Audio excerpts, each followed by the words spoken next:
Welcome back.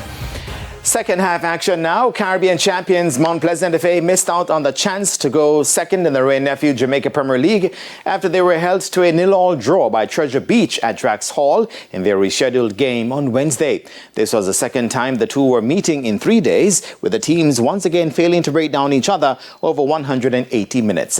Mount Pleasant are now on 38 points, 8 behind leaders Montego United and 1 behind Racing and Portmore United, who occupy second and third place respectively. Treasure Beach, who sit above the relegation zone, are 6 points clear on 22 points.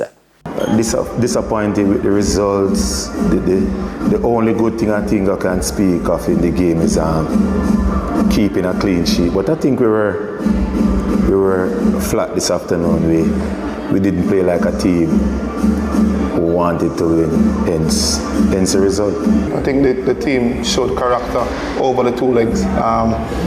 We would have do some work, and we have been working very hard. The team has been working very hard, and it is shown on the pitch. In the days of the game, veteran Levon Williams scored in the 86th minute as the Chapelton Maroons edged Molynes United 1-0 at the Turners Oval. Chapelton, who ended a 4-game winless run, jumped a place up to 8th on 29 points. Molynes are 11th on 23 points.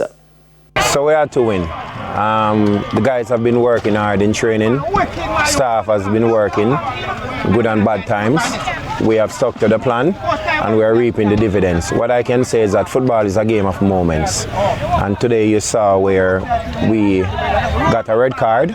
Immediately, Levon Williams was on the pitch, and in a flash of brilliance, we are 1-0 up.